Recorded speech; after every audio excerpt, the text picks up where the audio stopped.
Hey, and welcome to today's episode.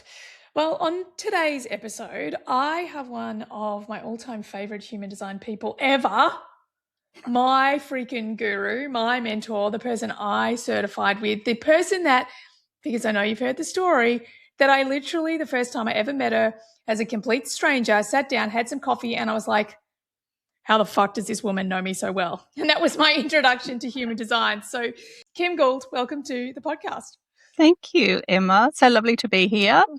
I'm super excited to have you here because you are such a 5-1 nerd. I love it. Like I So much. love your brain. I love the details. And like before I hit record, there's one inevitable question I will ask him every time I see her or speak to her, and that question is, "Have you written your Gates book yet?" Because it's going to be the best Gates book ever if she actually ever I writes want to it. talk to you. I actually want to talk to you about Gate 36 Go for it, today please. because, I've got that in my chart, so you go for it. yeah. So, at some stage, there's a little bit of a story Cool.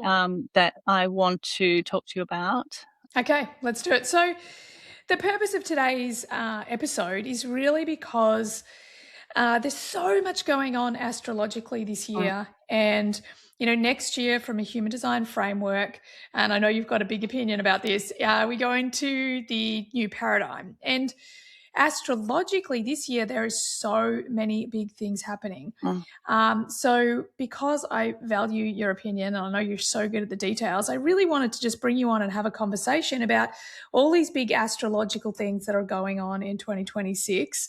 And, what are the maybe human design angles or implications, Mm. and really kind of let you do that magical thing that you do and dive into some of these themes. And I want to hear the patterns you see, the threads you're Mm. pulling, those things that you're curious about. Mhm. I think one of the things is, yes, I do have a big opinion on 2027, which is, it's kind of based on the precession of the equinoxes. And if you look at the astrology, there's absolutely no agreement on when that happens. And it could happen anytime over like 100 or 200 years.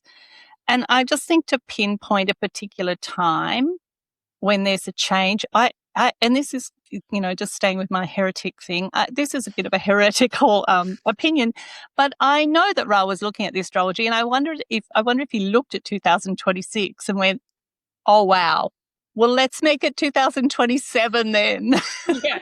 Once all the chaos is hit, Yeah, it's going to be a new world after that. yeah, and that kind of makes sense to me because a few years back, I sat down and I did in my community, I did a video series of 2024 through to 2027. And as often I do these things for me because I want to see, what's going on. What's the kind of arc of shift between now and 2027, which back then still seemed a way away. And I got to 2026 and I was like, oh, wow. That, Mm. like, I mean, I looked at the 2020, is that right? Mhm. 2020, yep. Um, uh, I looked at what was happening there a few years before and thought something big's going to happen. Something really big's going to happen. I don't know what. And it was nothing like how big Yeah. what I was seeing this year is. It's So, crazy because I've heard that everywhere from so yeah, many so different I'll astrologers. just tell you the very, very quick and easy kind. If you think of a triangle, what we've got, hang on, I drew it here so I would remember what order they're in. So here on this edge, we've got Uranus. At the top here, we've got Neptune and Saturn. And over here, we've got Pluto. And they're in this perfect arrangement with each other. And they stay in that really tight arrangement with each other all year. So we've got the three outer planets.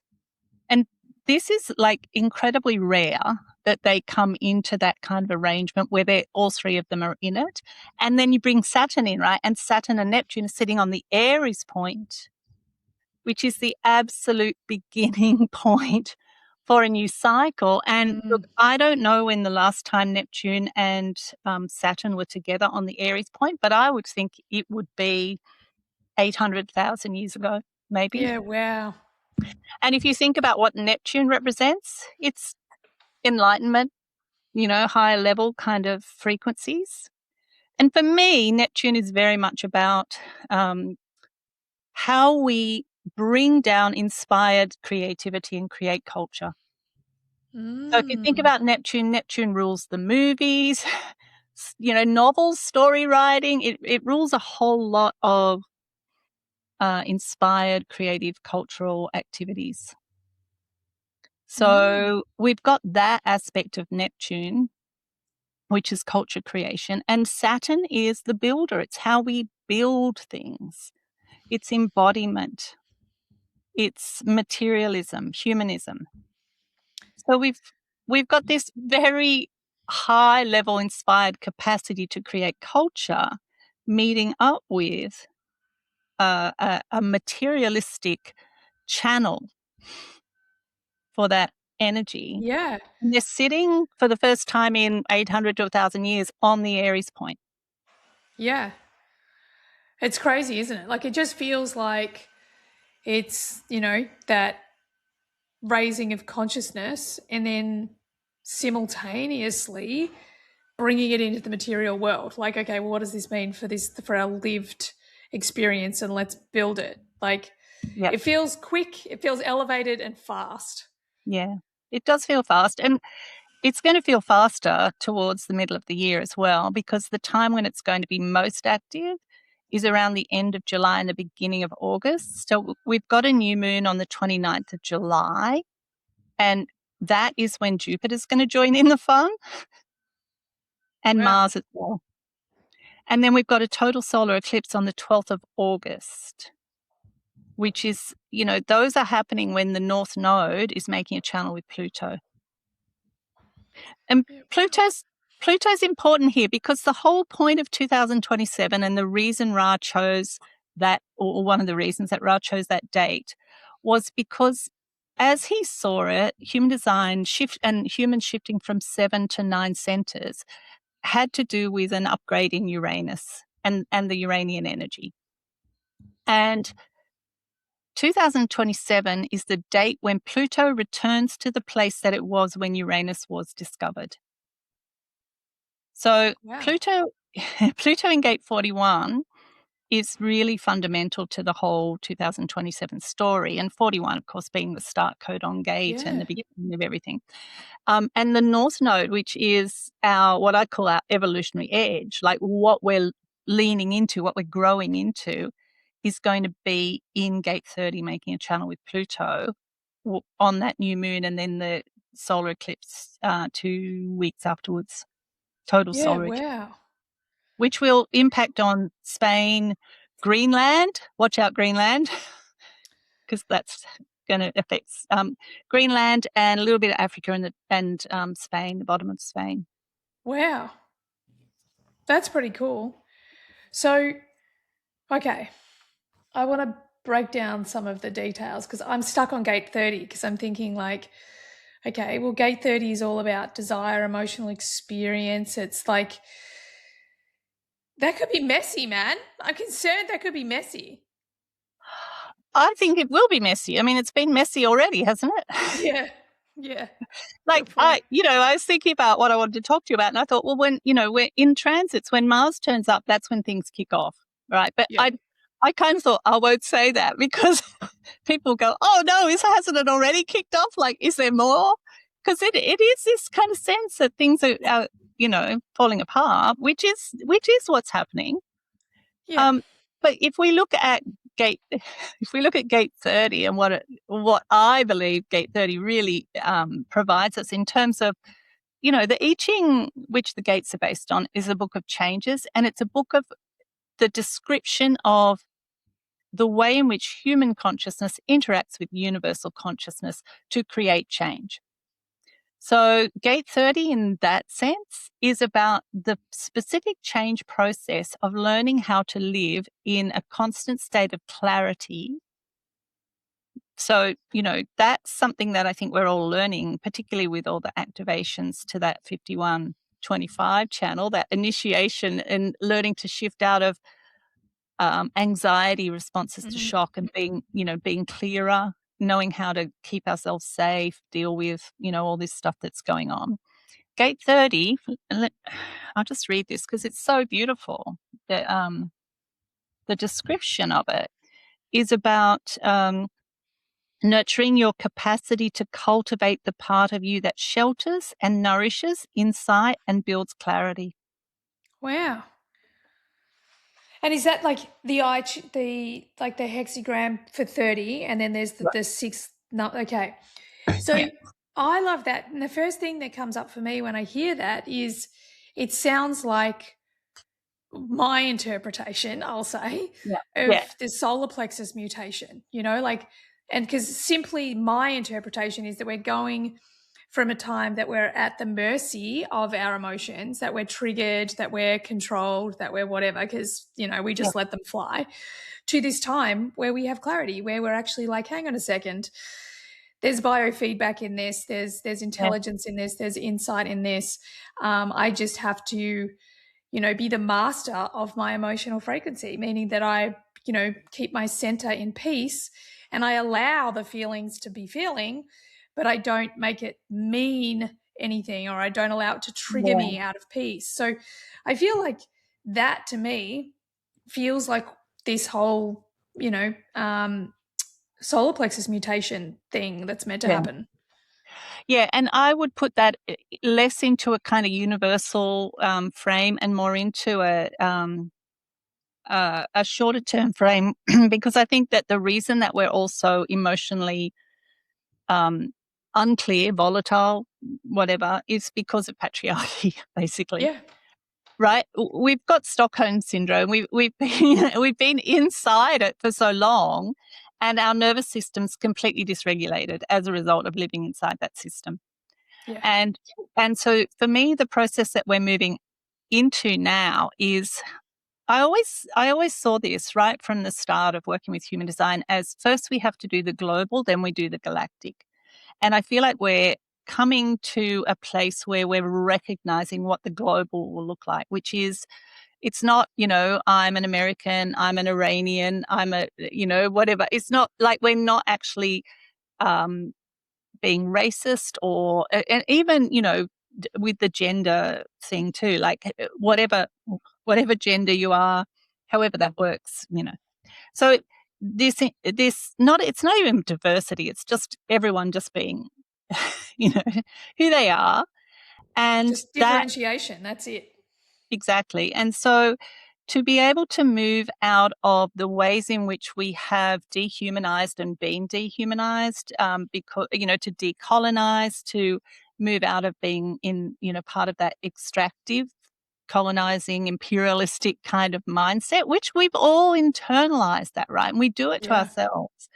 Um, and so I think that what we're doing is not going to another level of evolution so much as recovering from the last 5,000. I mean, even I just was saying how we were doing a class on the tarot. And one of the things that really interested me was how many of the women in that group were saying that they were nervous about doing tarot because of, how all of those feminine wisdoms had been demonized Yeah. effectively.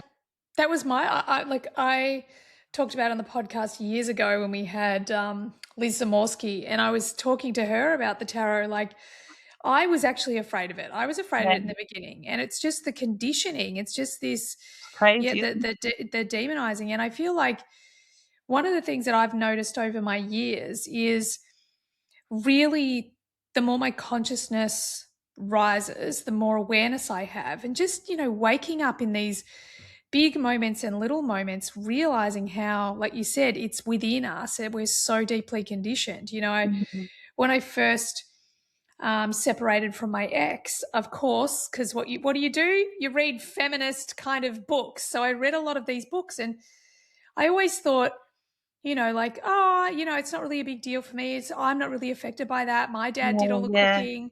And then I'm reading these books and I'm like, oh my God, I'm so obedient. And I just didn't know it. And yeah, I do feel like there's been a lot of healing. And I love what you're saying, that we've actually already been in this healing process. Um, even though it seems like it's super uncomfortable and forging new ways and old things burning down, but that it's also been a healing process. yeah, yeah, for sure. And a recovery process. right? And I think if we look at, I'm not sure exactly what Ra said about the tribal or the communal circuitry for 2027, but for me, there's a distortion in that, in the way that's taught in human design. But it's actually a distortion that's reflective of how we live as well. Because if you actually go back prior to patriarchy, if you go back to true tribal communities, almost without exception, they have distributed networks rather than hierarchical systems. Yeah. Because the whole thing about a hierarchical system is obedience, right? And ownership, Yeah. and the accumulation of whatever wealth in whatever form. And those things didn't really exist hardly at all prior to agriculture and prior to certainly to the kinds of ideas that, the colonizing kind of period. And Yeah. so to go back, to go away from that, control, ownership, hierarchical kind of energy in that part of the circuitry in human design means we don't lose that. We go back to caring for each other, Yeah. Yeah. I love emotionally that. and materially caring for each other. Yeah. Yeah. And may we see more of that in the future, far out. Yeah. If you're a coach who uses human design in your business, we need to talk. Why are you still sending people to someone else's website to get their human design chart when you can have the chart generator right on your own site? We've been using the Bodygraph chart software since 2021, and it has brought in over 50,000 new leads and multiple six figures in revenue from one simple form. Clients get their chart instantly. We capture the email, we automate the journey. They can even purchase a personalised reading report without us even lifting a finger. It's affordable, easy to install, integrates with everything, and the support team is incredible. If you want to grow your audience, automate your front-end funnel, and turn your human design knowledge into real revenue, you need this tool. Head to the link in the show notes to start using Bodygraph and use the code HumanDesignPodcast for 30% off for 6 months when you sign up. So let's talk about, I know you said you can let's talk about the big astrological events in 2026. Yeah. Let's start at where you perceive the beginning is. Well, we had that firstly, excuse me with my paper flipping. We had Neptune and Saturn conjunct on the 20th of Feb. So that was a pretty big deal. That was right on the Aries point. And, one of the things I think that we need to keep in mind with Neptune is that, we've got all this lovely enlightenment and et cetera, but we've also got dissociation. We've got fantasy. We've got not wanting to be embodied. And we've got a mind-body split. So those are the things that Neptune is meeting up with Saturn and saying, what are we going to do about this stuff? How are we going to move past this? How are we going to have that higher level of frequency that, filters through into creative culture without this stuff?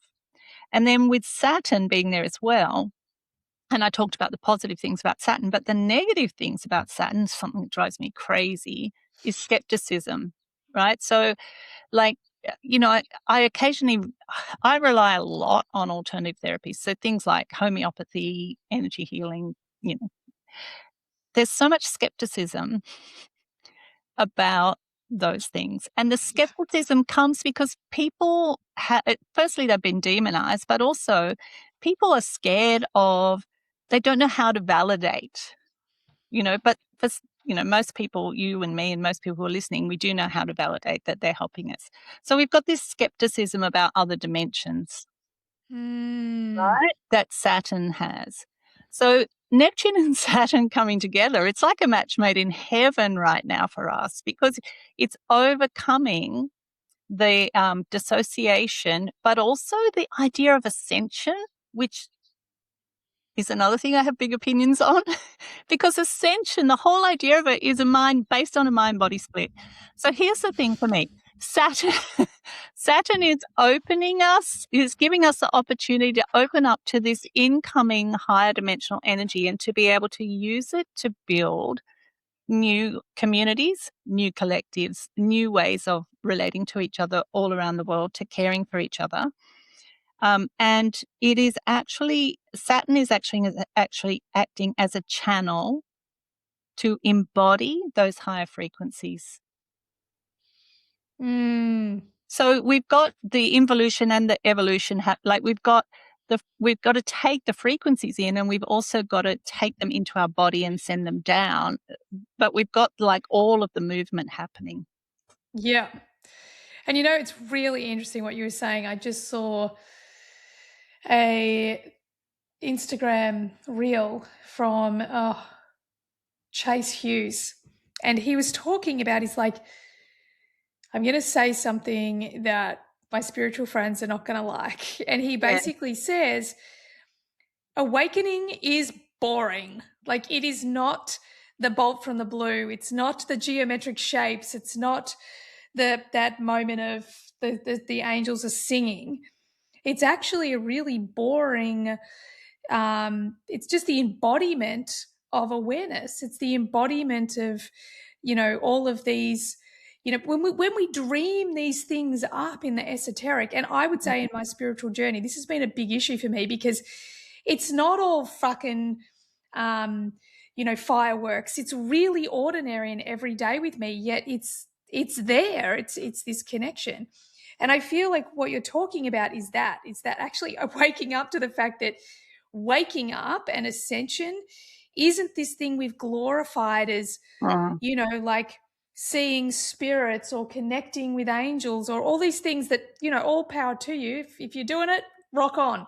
That it's actually just this deeper connection of the mind, body, spirit. It's like, oh, hey, shit, we're not separate. It's all part of the whole thing. And it's not this big dance and fireworks. It's actually something that's pretty beautiful yet simplistic. Yeah, it's the chop wood, carry water thing, right? Yeah. Like before enlightenment, chop wood, carry water. After enlightenment, chop wood, carry water. Yeah. But, yeah. you know, but it feels different on the inside. It feels really, really different. And it is like the magic of, you know, the angelic realm and, you know, all of that. You know, I mean, I worked with my energy healer yesterday on a sense of being abandoned by my star family when I was born, and the shock of that disconnection and feeling like my nervous system wasn't calibrated right to go forward in this lifetime. I couldn't actually process, my nervous system couldn't, like, that is very real embodied work for me. It's, you know, it was something I needed to work on in order to be able to move forward. So I think you know, I've talked quite a bit about the idea of spirituality just disappearing from our lives. I think that spirit, even the word, it kind of holds a shadow aspect that says, well, if there's something spiritual, there's something not spiritual. Yeah. And it's really interesting because I could be wrong, so I'm sorry, listeners, and I'm sure you'll probably know this, but I'm confident that it's actually the Aboriginal people that don't have a word for spirituality.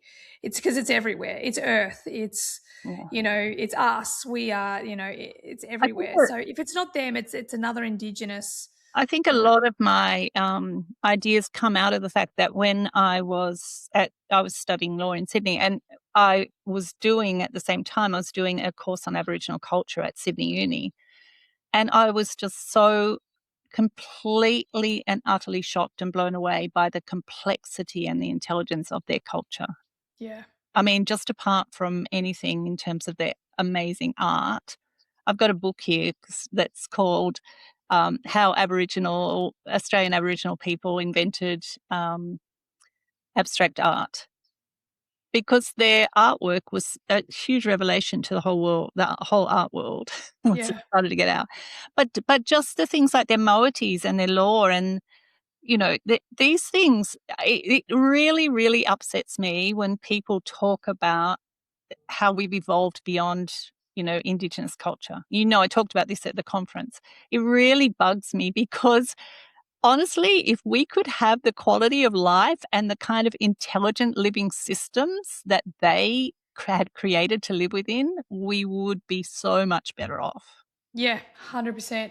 It reminds me, I'm not sure if I've told you this story, but when we were traveling around Australia, I arrived in Cooktown, or we arrived in Cooktown, and I was like on my high horse. I'm like, fucking Captain Cook, he ruined everything.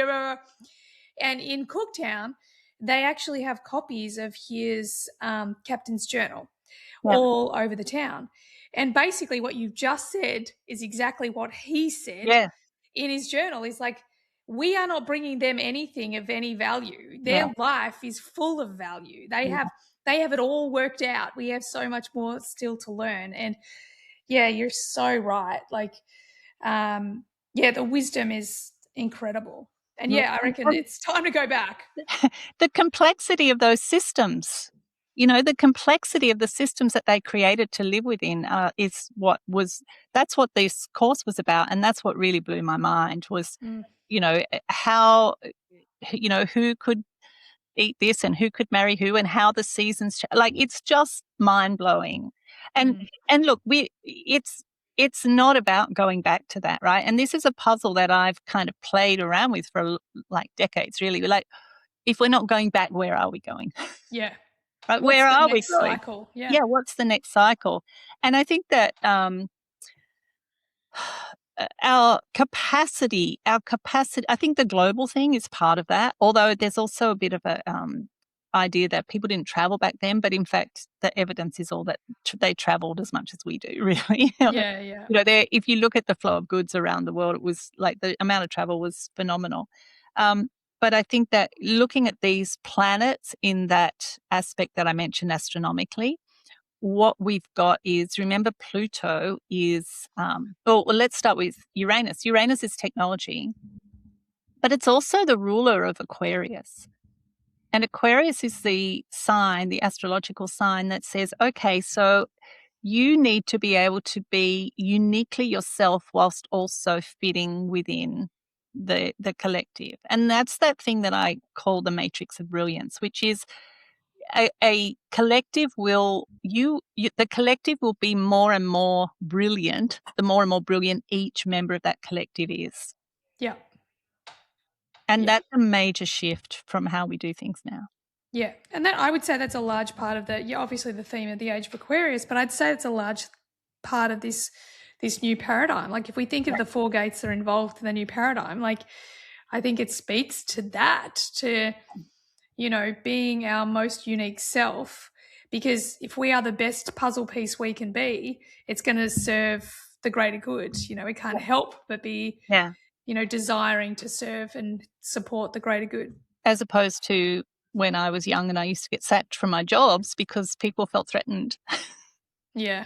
Well, So whole different paradigm. And this one, like, the more of you can bring and put on the table and offer to people, the more everyone flourishes, and you don't have that kind of shut down stuff. Everyone's just, and I think an important part of that is for people to be able to recognize who are their creative allies and how much time is that person a creative ally for, because it's not going to be necessarily a kind of lifetime thing. You might work with someone for a little while, or you might be with them, working with them for the rest of your life. But so timing's important. But who are your creative allies?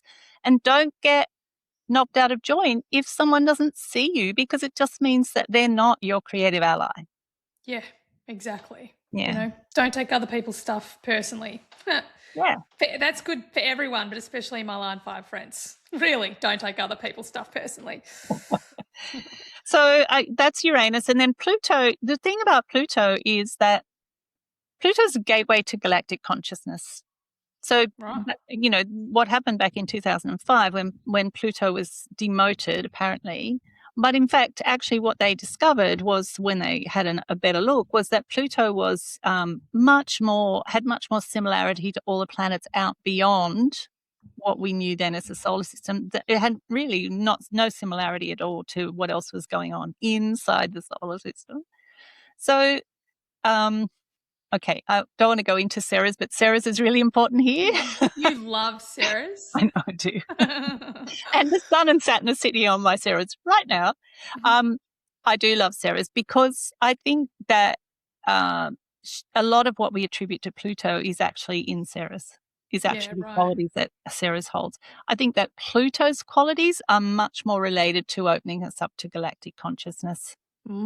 So I have to ask, and I know you've got my chart there, so you're going to see that I have I gate had it 18 over in there, my Ma. Pluto. I have gate 18 in Pluto, both Yep, sides design. yep. So what would that mean? Like what edge does that give me now? What theme does Pluto give me if it's galactic consciousness? Well, what it's saying is that the way, so let me just say, we can't access galactic consciousness until we do a few things. And Okay. one of Oh, them is, I'm taking notes. so one of, I've got an article on Love Your Design called The Quantum Ring Pass Knot, which talks about this. Quantum. Ring We'll pass put knot. we will put it in the show notes, people. So we have to move out of two things. We've got to move into a global consciousness, which we're not there yet, clearly. Well, I think so many of us are resisting the global rulership that's trying to be forced on us versus global consciousness where we're like, yeah, I'm a human, you're a human, Well, we're all in this together. look at us, especially since COVID. I thought it was hilarious when COVID was on and someone said to me, "Oh, you should put your business online, Kim." And I was like, "Okay." Wait, right. But I have had, you would know, I've always had people from all over the world in my business. Yeah, And that's what this technology allows us to do. It allows us to have a call where we've got people from, it could be 10 different countries on one call. yeah, So we're already doing all of that. yeah, This is more about the way we connect with each other and see each other as human rather than dehumanizing people. yeah, So and I'd just add to that that we part of that not part of that seeing the other person as human kind of taps into the idea that no one should be left behind unless they yeah. choose to be, and some people will. Yep, yep, So if something really awful is happening to one group of people and when we're saying too bad or they deserve, that kind of stuff is where why our news is so overwhelming, I think, because it's helping us to um, recognize the humanity of yeah, people who are unlike us. yeah, So that's one thing. And the other thing is that flows out of that is that we can then step into a place of being able to respond from a place of love rather yeah, than harm towards other people. yeah, Um, yeah, and I think that what happens then is that we step out of the old Cartesian paradigm where I'm an object, you're an object. I have to defend myself against, right? There's that kind of old ego construct.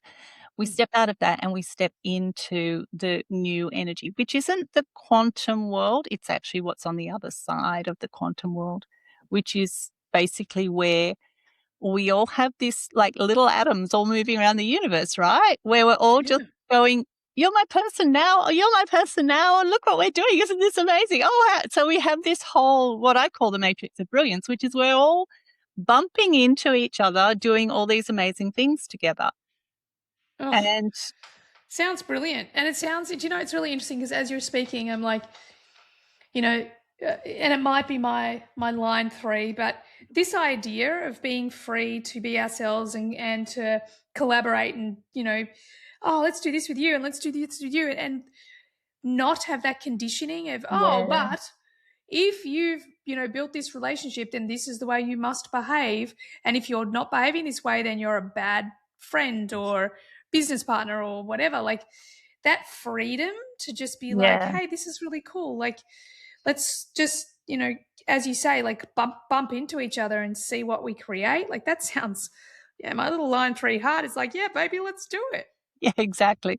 And, I think that you think about how much energy goes into creating a brand, Mm, right? And how that is so limiting in, in terms of the amount of energy that we have to put into it. And I was thinking about when I first started my business, we didn't do that back then.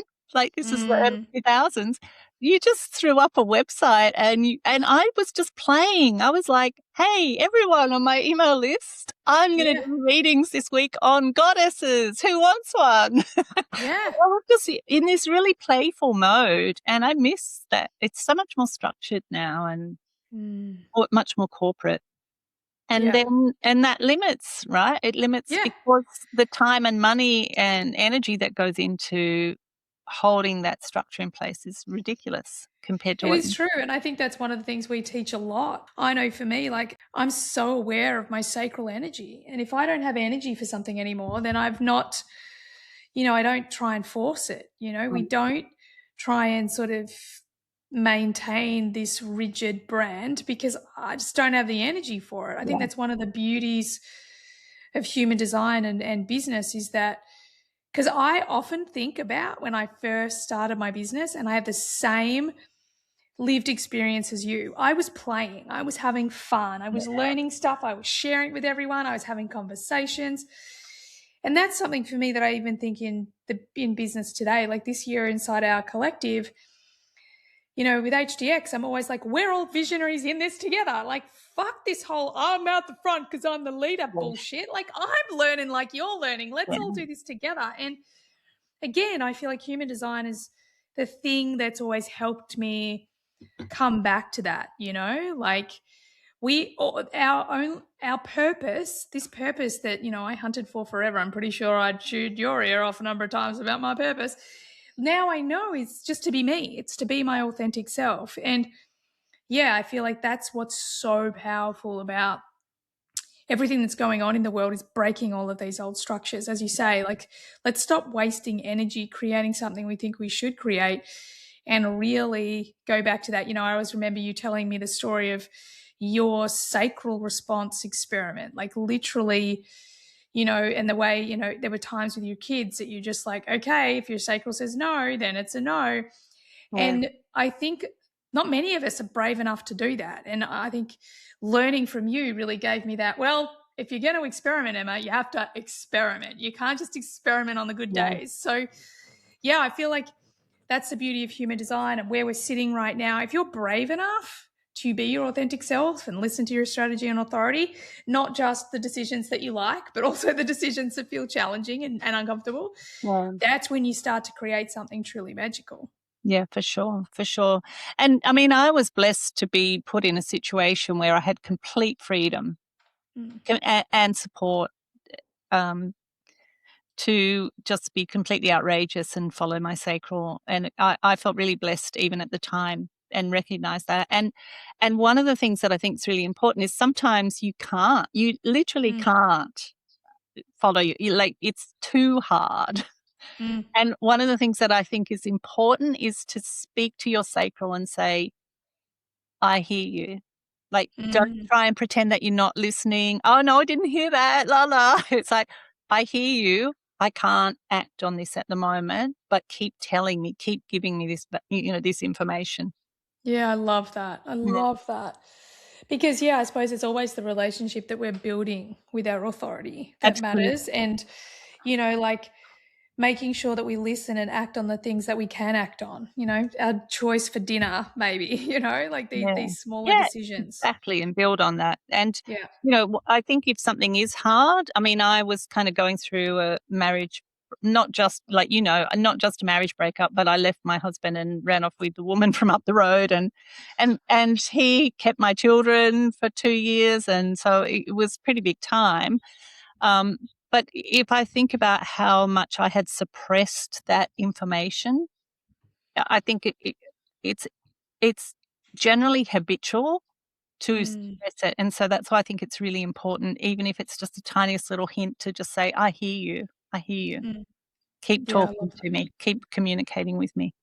Love it. So good. All right, let's get back into these astrological big Okay, things. so the other big things, what else have we got? Look, I think the other big, big, big thing in this year, 2026, is Jupiter in gate 53. Mm. Um, because during the entire time we've had Chiron and Eris in the 42, and that is the format channel for the cyclical, emotionally informed collective energy. Yeah, right. So Jupiter is partly about the stories we tell about ourselves. It's also about the way in which we expand and grow. So humans are um, living systems, part of greater living systems, nested into greater living systems. And it's a natural quality of living systems to learn and grow, to be curious, to experiment, to learn and to grow. And another kind of, I suppose, aspect of damage from how we've been living the last few thousand years is that's been shut down in us. Yeah. And Yeah. so And this, we've been taught to fear it. yeah, absolutely, absolutely. And often too, we find that if we do, if an opportunity does turn up, we respond to it in a way that's really not as resourceful, to use your word, as we could. I love that word. As it could be, as we could be. Like we tend to respond in quite a damaged way, Yeah. and so we've been in this cycle of real damage to our capacity to learn and grow. So this Jupiter's been honestly in and out of that. So I've got here in January. It went in, and it's what, nearly the end of March now. It's still there. It would be there till early April. So a lot of the time this year. And this is about recovering our natural capacity for cyclical growth, which is the antidote to the Armageddon rapture Yes. kind of linear, like we go and go and go until we burn out and everyone dies. And then hopefully some of us were obedient and good enough to go to heaven, right? So we're dismantling that and recovering our capacity for cyclical growth, which for me is spirals, right? That's a spiral. Yeah. I love that. And I'm thinking like in the gene keys, the 53 is the shadow of immaturity and Yeah. the gift of expansion. And I just feel like that's what you're talking about. It's Mm. that our immaturity is to resist the growth, resist the lesson, resist the now. Yeah. And actually, that's the sweet spot. Yes, it can be really uncomfortable, Yeah. but it's the resistance that's mostly uncomfortable as opposed to actually just, getting in there and Well, expanding. and I think too that it's almost like when an opportunity turns up, you want to grab it and like people rush at things.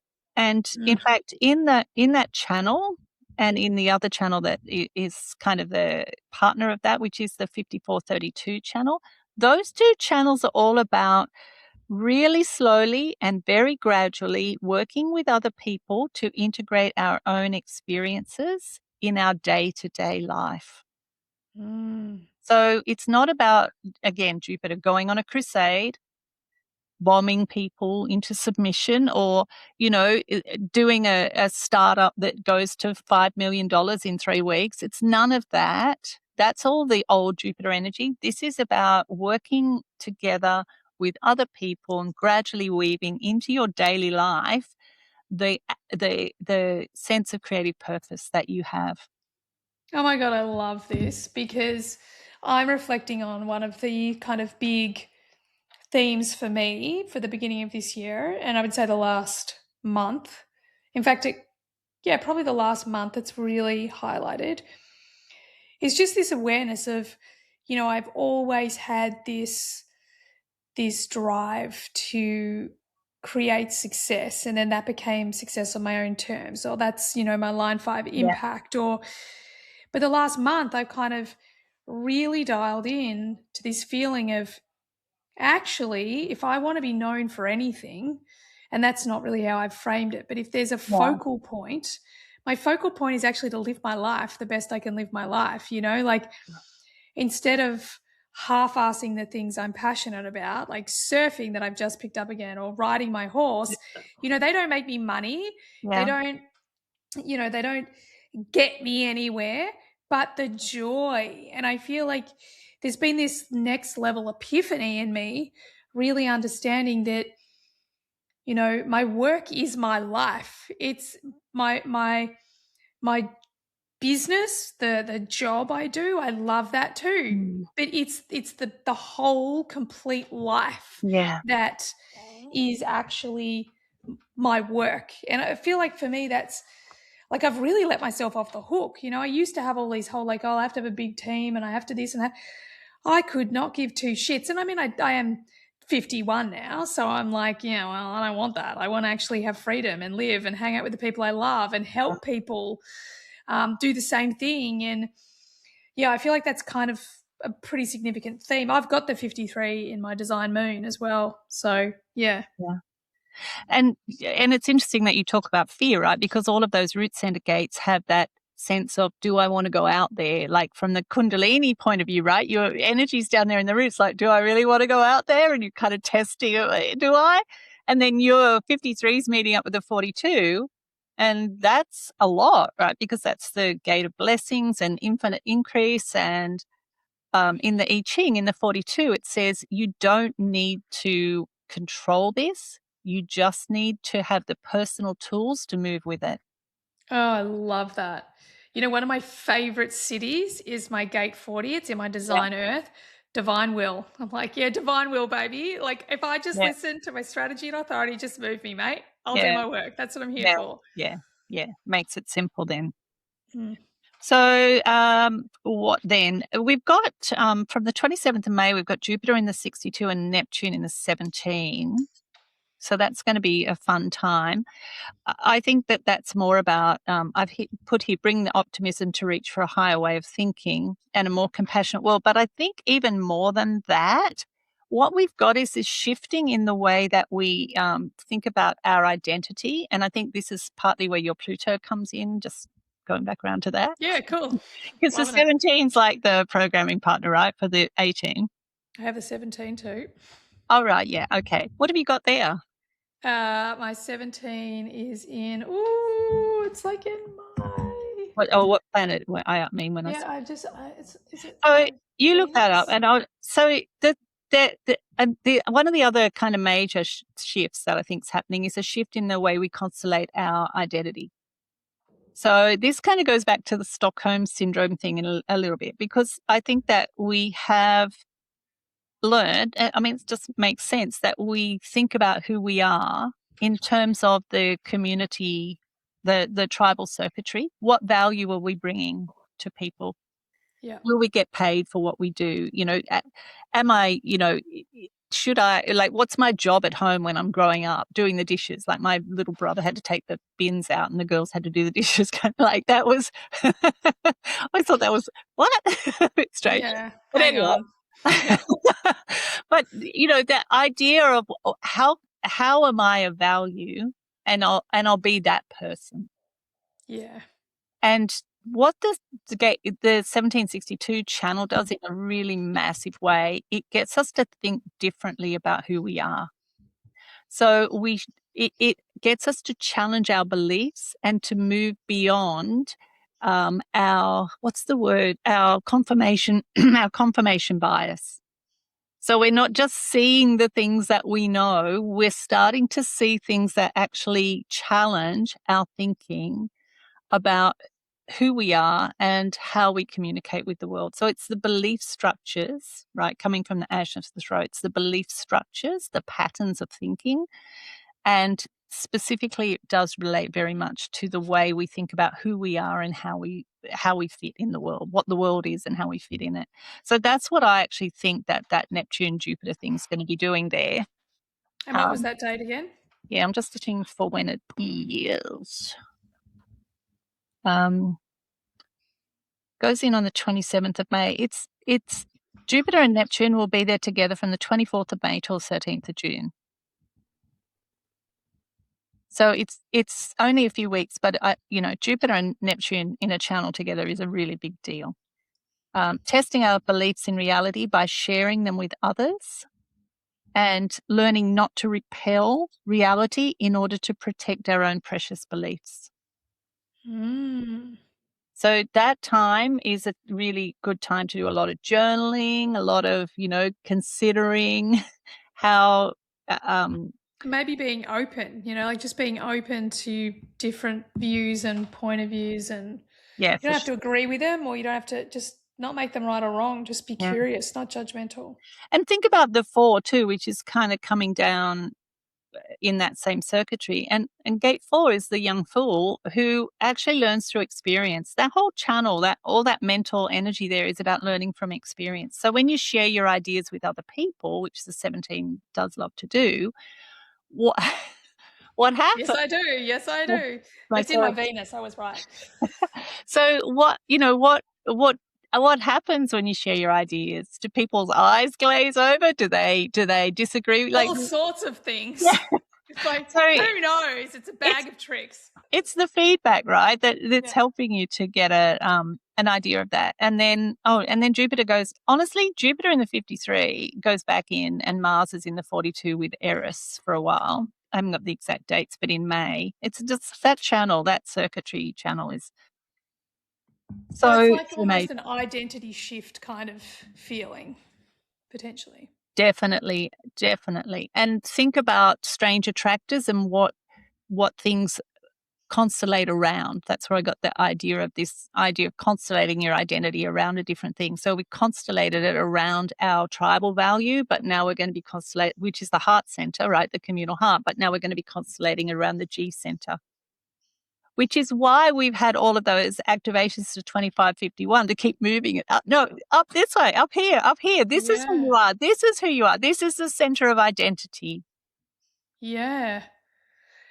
Yeah, it really is that journey, isn't it? It's that journey from it's all no, I was going to say small-minded, but that's not what I mean. Like that in the immature, my tribe is my world, to actually going, hang on a second, like I have a choice to decide who and what I create community around. I know for me personally, I'm absolutely on the trajectory to buy a large farm and build my own commune with the people I love and grow veggies and Yeah. farm our own stuff, because yeah, we do not live in a world anymore where our shared values are shared by the leaders. So I can I just point out, I think that's really interesting because you're almost going from the collective energy back to a communal energy in that. And so I just want to make the point that that's still a shift in identity, that it doesn't have to be like, um, that's still a collective energy that you're going into yeah, because of where you are constellating from, which is that sense of love, purpose, and direction of the G center. yeah, 100%. Yeah. Yeah, I love that. I just wanted to make that point. As a teaching moment, I think that was an important point. So the other thing is around that as well. Um, oh, let's just quickly do the other two things. So we had that thing in July, right? Which is Yeah. the new moon and the solar eclipse, which I already talked about. But basically, that's the 41 um, line 4, which Pluto's been in that forever, and it talks about 41 line 4. Let me check. Well, I like that. What is it? Galactic consciousness in the gate 41. Like dreaming a new galaxy, man, instead of just a planet, maybe? Yeah, because so basically this is where I think we're moving a little bit on from the whole Indigenous thing, because there's got to have been some kind of evolutionary purpose to the last 5,000 years, right? And I think part of that is the individuality. I think that sense of individuality has been a really important process. But I also think that the technology's been a really big part of it as well. So where we can actually identify frequencies, for example, now. So we're talking about all the different kinds of frequencies and rays, and look at the planets and the black holes and all that kind of stuff, mapping solar flares. I think that our capacity to be able to tap into other dimensions and to recognize, not that I used to have a sticker on my back in the day when I had a filing cabinet. God, I don't need one of those anymore. But Yeah. anyway, but yeah, I used to have a sticker on my filing cabinet that said, so I wanted to say the aliens are inside us or something like that. It's like, part of my thing was to recognize that we are what we used to call, me and my friends, fleet vehicles, being a fleet vehicle, because you're actually carrying, like, just the way in which you have like an inner child and an inner mother, you also have a whole range of inner aliens, inner Mm, other dimensional beings inside of you that is part of your galactic humanity. And I think that's where we're going to start to bring those through. And you can imagine the incredible technology that comes with those, but also the love frequency that we yeah. are experimentally trying to anchor in the density of this planet. Yeah. Yeah. I was actually had the guys from FLFE, Jeff and Clayton, inside HDX the other day, and they were saying that the actual consciousness of the galaxy has shifted from 190 in, I think it was 2000, and now it's sitting at 205. Yeah. And he's like, that's massive. That's such a huge shift. Um, and yeah, I kind of feel like there is just this. Often I feel that we're like actively going, right, I need to change my belief systems, align to my design. Like there's all these things I have to do. But like you say, Yeah. I think it's kind of going on all the time. Like again, Yeah. can we just surrender and Yeah. follow strategy and authority? Because there's so much going on that we can't see and that we're not conscious of. Yeah, for sure. And I also, I think too that, um, we're so accustomed to having to work hard, Yes. right? To work hard at things. And we're so accustomed to having to fix ourselves. Oh, I'd say they're two of the biggest things that I have changed about myself. Yeah.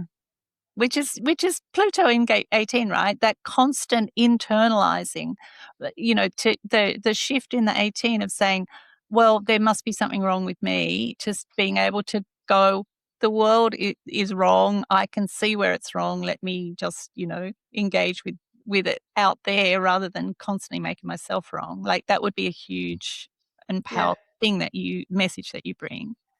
Yeah. And and yeah, I think just like if you imagine the kind of inner child work, for example, that broke upon the world and, Yeah. and changed the world, and imagine what it's going to be like when we have the kinds of emotional and other kinds of technologies that we're going to have as humans, once we start to be able to recognize and have the ways of working consciously with those other dimensional selves that are part of who we are. So that's Wow. what I think Pluto's doing. Yeah, I love that. Yeah. I actually saw this great thing on Insta, which is crazy because I'm not usually on it, but this kid that was maybe 6 Yeah. explaining how that when you look in the mirror, have you seen this kid? No, but You it look makes in the mirror and he says, so what you're actually seeing is you have the potential to access all the dimensions, all of your other timelines but he's talking like all the quantum physics. I'm like, oh my God, like no one taught this kid this. He's yeah, channeling this information. Like yeah. it's a whole new world. It's I exciting. and, like, when I think about when I was a kid and I was just I have such a, openness to the astral realm, and when I was a kid, it terrifying for me. I was Yeah. terrified at night all the time, and my parents were just like, I was such a nuisance to them because I just was scared a lot. And think about, that was I was born in the early 60s. Think about kids who like, well, my kids, for example, I taught my children how to deal with difficult, negative astral entities that they encountered. I taught them how to. I had to teach myself, but I taught them how to do that. Yeah. So, the kids that are raised by people, like, think about how quick that's happening. That Yeah. people getting that kind of And education in. even the way Not they look having at it the shut world. down, Yep. not shutting that stuff down. Yeah. Yeah. I love it. I know I often think about my kids and how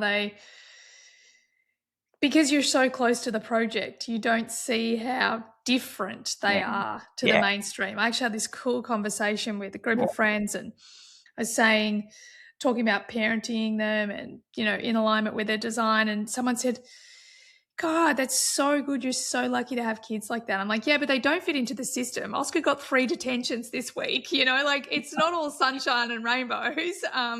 But Neither of God my knows kids he knows finished. who he is and how to say no. And yeah, he's not afraid of the teachers. Yeah, And yeah, exactly. But neither of my kids finished high school. They had to go and finish at TAFE, Technical College, because yeah, they were not obedient enough yeah, to finish yeah, high school. yeah. They And my were youngest cut is, out. yeah, yeah. My youngest is a pure MG with a 2-4 profile cross of the Sphinx. Like, this kid's doing what he fucking wants. He also has the 15-5. Yeah. He's doing what he wants, when he wants, And how he then wants to do it. and when teachers say you can't do that, they go, "What? Yeah, What? like, that doesn't What?" compute. But I can. Watch me. I'm just gonna do Yeah, it. Here you go. exactly. Yeah. Okay, what are you talking about? Yeah, Yeah. exactly. So, Yeah. I don't know how much time we've got, but there's one thing that I did want to say, Yeah. which is actually two things. Someone in my group this morning was talking about this thing called, you might have heard about it, eg, agrore? Agrare? Have you heard of it? No. How do I Okay. spell it? Egregore. Mm. Agrora. I don't know. But okay, so this is from Wikipedia because we were talking about the tarot. And when you draw a tarot card, what are you actually tapping into? And we started talking about this. It's a concept in Western esotericism of a non physical entity that arises from the collective thoughts and emotions of a group of people. Mm. Like a collective consciousness, right? Yeah, but a kind of like not just one collective consciousness, but a very specific one Many. that's being crafted by people who share ideas. So there'd be I have heard this before. there'd I be like a think human design agrore, for 100%. example. So we just actually, again, had Jeff Yeah, and Clayton on, and Jeff and Clayton calibrated. So they look at, well, now I've got a word for it that I can't pronounce, yeah, but like, they calibrated my HDX community. So they could look yeah, at just the collective yeah. consciousness of our community, and it calibrated at 750. Like, it's a really high consciousness. So yes, I do know what you're talking about. That's cool. Yeah, it's really, really cool. And I mean, it's one of those things that once you say it, you go, well, I kind of knew that already, but to kind of, just frame it. So that's one thing. The other thing is Pluto's going into gate 19, maybe I think 2028. I'm not sure exactly. And for me, that I know Ra talked a little bit about that, but to me, that's the end of religion right there. Because Mm. if you look at gate 19, it actually represents, and it's in the tribal circuitry, which is interesting, but it talks about how things grow naturally in the world, how they're nurtured through all levels, through from, universal consciousness through to the physical, and how we partner with that. So Mm. how we are co-creating with universal consciousness to create things. And so it actually talks about, in the I Ching that I'm looking at now, it talks about how important timing is, waiting patiently over developments. If your expectations are out of touch with the pace of growth, then things don't work out right. So you have to move in partnership. So I think of it very much like, building a garden, and there's no point expecting fruit on a tree the moment you plant it, right? So you actually, it's a partnership thing. And I just think this is the place where religion dies, when Pluto gets into that gate. Yeah, wow, I love that. And it's crazy. Almost every gate you've mentioned, I have it. I've got the 19 in my personality Mars. And what you've just explained is, I feel like it's actually, I've noticed my sensitivity has skyrocketed this year. Yeah, Probably the last 6 months, but really this year, like, skyrocketed. Um, and I definitely am in this place. I've been obsessed with, I don't love the word manifestation because it kind of conjures up all this that's also on negative. my list, but I always talk about co-creation, because I yeah, don't think we have definitely. the free will that we think we have. I think we're just aligning to a timeline, and our options are not really like this, or this out in front of us. It's this, and this. Like, how high can we go, like, on the timeline? And everything you were saying, like, I feel like that is actually a journey that I've been going on for the last 2 years. Like, what do I actually have influence over as co-creation, and what is that method? And am I doing as much as I think I'm doing, or am I just aligning to something that my soul or my higher self already knows, Yeah, And sure. so I feel like I'm already doing a bit of that. So it just makes me feel like a resonance of what you were saying about 2028. Yeah. Can't remember what I was going to say. I did promise you a Gate 36 thing, right? Yeah, go. So the reason I want to talk about Gate 36 is because Neptune and Saturn have been through just recently and moved on. So it's the last Piscean gate before we get to Gate 25, which is where Aries starts. So, and Mars will be there next week. And so I just wanted to read this to you because this is what we're leaving behind. And it might look worse next week when Mars moves through, but this is definitely like the tail end of it. And it says, in the last days of the dynasty, corruption came. There were very few virtuous men remaining at court. The story goes that the king and his entourage were so drunk they literally didn't know what day it was. Messengers were sent to ask our hero, G. Rather than reveal himself as the only one he knew, he feigned drunkenness and madness, and in this way he was able to survive the last days of the dynasty without compromising his principles. So there's this idea of like this dynasty that everyone's completely insane. And then there's a whole lot of people who are pretending to be insane as well, just to kind of fit in. And the whole, so, from a geopolitical point of view, that's very familiar. Yeah. But that whole thing is coming to an end. On another level, though, that's about our capacity to be able to keep our own light safe. And to know when to let it shine and when not. I love that because, again, I feel like it's a massive lesson that I've learned. I also have the freaking 36. It's in my Jupiter. Yeah. Because we come from, the patriarchy is so combative, right? Yeah. So we learn this lesson that we have to get up and fight, get up and fight, get up and fight, get up and fight. And over the last 3 years, going through what I've been going through, I have actually finally learnt boundaries. There's nothing to fight. There's nothing to fight. It's just, I'm just going to be silent. I'm silent. I'm not engaging. And I feel like that is this whole, I totally get that. Like, I don't have to stand up and defend myself. I don't have to justify myself. I don't have to prove that this is right and that's wrong. None of that. And at the same time, there has been, I can totally understand this whole idea of the old way. We're like, well, you have to fight for what you believe in. But there is also this, like, I know for me the last 3 years, I'm like, honestly, I need to protect myself and take care of myself and, be my own nurturer and carer and protector. And I feel like that is that energy that you're talking about. Like, again, it's the rise of the feminine. It's the feminine. It's not going to, like, we don't fucking have to fight and prove anything. Yeah. Like, let's take care of ourselves. And take care of the things that are for you to take care of, right? Yeah. You don't have to fix anything that's not your business. You don't have to fight any battles that aren't yours to fight, especially if people are trying to project a battle onto you, which blah. Oh.